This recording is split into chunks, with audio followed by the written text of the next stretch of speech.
लेकिन ये तो कह रहे हैं बीजेपी के राज में एक धर्म विशेष के लोग बड़े परेशान हैं। उनके लिए नफरत का माहौल इस तरीके से तय क्रिएट कर दिया गया है कि वो सुरक्षित नहीं है। जहां देखो टारगेट पे आ जाते हैं। योगी जी अगर बुलडोजर चलाते हैं तो उन्हीं मुसलमानों के घर पे बुलडोजर चलाते हैं, यादवों के घर पे बुलडोजर चलाते हैं। मोदी और योगी के आने के बाद जितना मुसलमान सुरक्षित है उतना कोई भी नहीं है।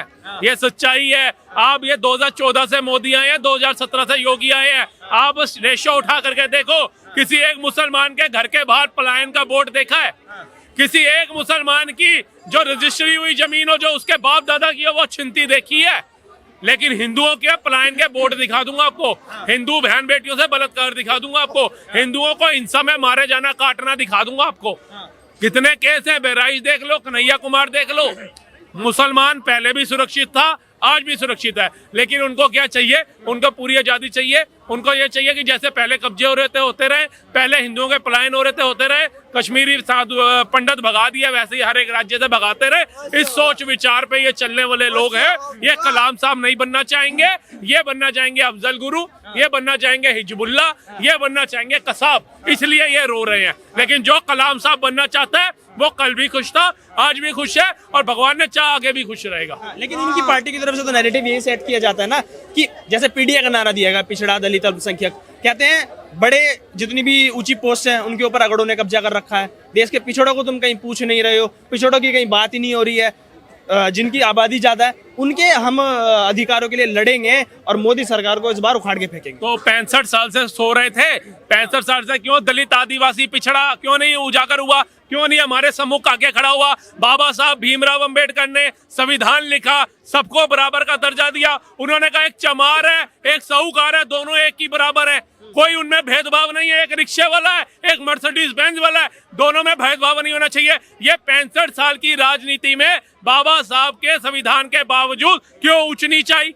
क्यों बताया गया कि हम गरीब के हाथ का खाना नहीं खाएंगे, पानी नहीं पिएंगे? आज जब मोदी सरकार आती है, जब वो गरीबों के लिए काम करती है, आज से पहले गरीब चूल्हा जला रहा था, उज्ज्वला योजना के तहत फ्री सिलेंडर, आयुष्मान योजना के तहत इलाज, जहाँ झुग्गी वहाँ मकान, नल से जल कार्य दिए। सेना के साथ दिवाली मना रहे हैं वो, ये सेना को पत्थर खिला रहे थे। इन्होंने क्यों नहीं SC ST OBC को बराबर का दर्जा दिया? क्यों? बंटवारे के बाद भी उत्तरांचल कहाँ चला गया, हिमाचल कहाँ चला गया, दिल्ली कहाँ चला गया, महाराष्ट्र कहाँ चला गया, गुजरात कहाँ चला गया? बिहार और यूपी की स्थिति आज भी डाउन क्यों है? बिहार और यूपी जो ना जाने कितने राज्यों में जाकर के अपना व्यवसाय कर रहे हैं, बीवी बच्चे परिवार छोड़ करके, कोई नेता अपना परिवार छोड़ के कहता है कि मैं यूपी नहीं हरियाणा से चुनाव लड़के आऊंगा, क्योंकि उसको वहां कोई वोट ही नहीं देगा। इन लोगों को अनएजुकेटेड रखो, इनको गरीब रखो और इनको एहसास दिलाओ कि तू हिंदू नहीं है, तू भारत का नागरिक नहीं है, तू SC है, तू दलित है, तू आदिवासी है, तू पिछड़ा है। अगर यही मोदी सरकार भी सोच करके 2014 में आती ना, तो 282 से 303 ना होती, 303 से 8500 का लालच अगर ये लोग ना लेते तो आज 400 पार होती। उसके बाद आओ आदिवासी महिला, प्रथम नागरिक का फर्ज होता है, जो दायित्व होता है वो दिया आदिवासी महिला हमारी द्रौपदी मुर्मू जी को। और इनमें से अगर किसी से पूछ लेंगे हमारी राष्ट्रपति का नाम क्या है, तो इनको ठीक से नाम लेना भी नहीं आएगा। ये बात करते हैं देश में महंगाई की। पुष्पम साहब भी हमारे साथ जुड़े हुए हैं। जैसे सुप्रीम कोर्ट ने फैसला दिया अभी बुलडोजर एक्शन को लेके, गाइडलाइंस जारी कर दी है कि इसी दायरे में रह के अब बुलडोजर चला जाएगा। विपक्षी पार्टियां कह रही हैं कि अब नफरत की राजनीति नहीं होगी। नहीं, आपने, मैं इसका जवाब देता हूं, लेकिन जो इससे जो बेहतर जवाब अभी आपने एक भाई से पूछ रहे थे कि कांग्रेस का एलिगेशन ये है विपक्षी का कि जितने भी बड़े पोस्ट हैं IAS IPS के, टॉप लेवल के पोस्ट भारत सरकार में या स्टेट में, वो सारे जो है अगड़ों ने कब्जा कर रखा है।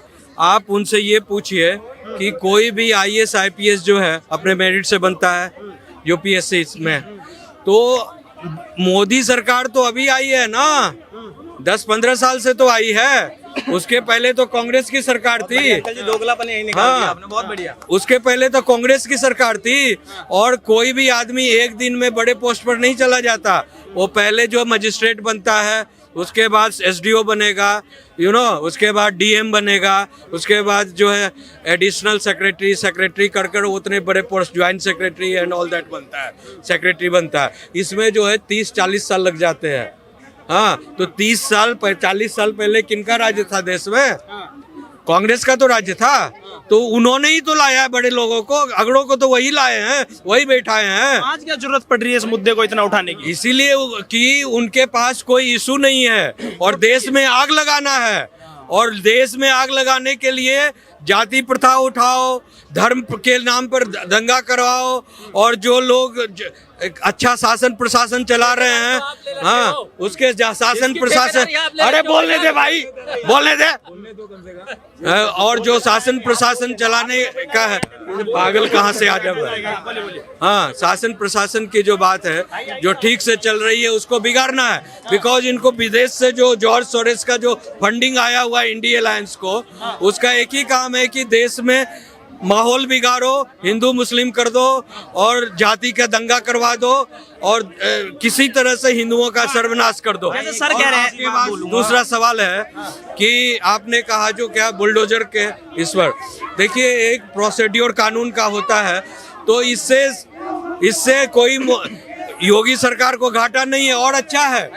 योगी सरकार को लाइसेंस मिल गया कि वो स्क्रीनिंग कराएगी, जो गलत हैं उसका स्क्रीनिंग करवा देगी, और सुप्रीम कोर्ट ने ऑलरेडी ऑर्डर पास कर दिया। हाँ, जैसे सर ने कहा, एक सेकंड, इसी पे मैं ये जवाब लूंगा कि जैसे इन्होंने कहा कि पहले कांग्रेस पार्टी क्या कर रही थी, 70 साल तो उन्होंने देश पे राज किया, तो आज अगर ये मुद्दा उठाया जा रहा है, जातिगत जनगणना हो चाहे पीडीए हो, ये सिर्फ इसलिए उठाया जा रहा है कि बांटा जाए और वोट लिया जाए और देश में सत्ता पर काबिज हो जाए कांग्रेस और भाई राहुल गांधी का, इंडिया अलायंस का 1 मिनट में दोगलापन साबित कर दूंगा। सिर्फ 1 मिनट लूंगा मुश्किल से, बस सीधी सीधी बात करूंगा, ज्यादा घुमा फिरा के बात नहीं करूंगा। बात ये करूंगा भाई कि अभी राहुल गांधी कुछ दिन पहले कह रहे थे जातिगत जनगणना हो, ठीक है भाई, तो दिक्कत उससे नहीं है, जातिगत जनगणना कराओ तुम, अभी तक क्यों नहीं कराई, पहली चीज।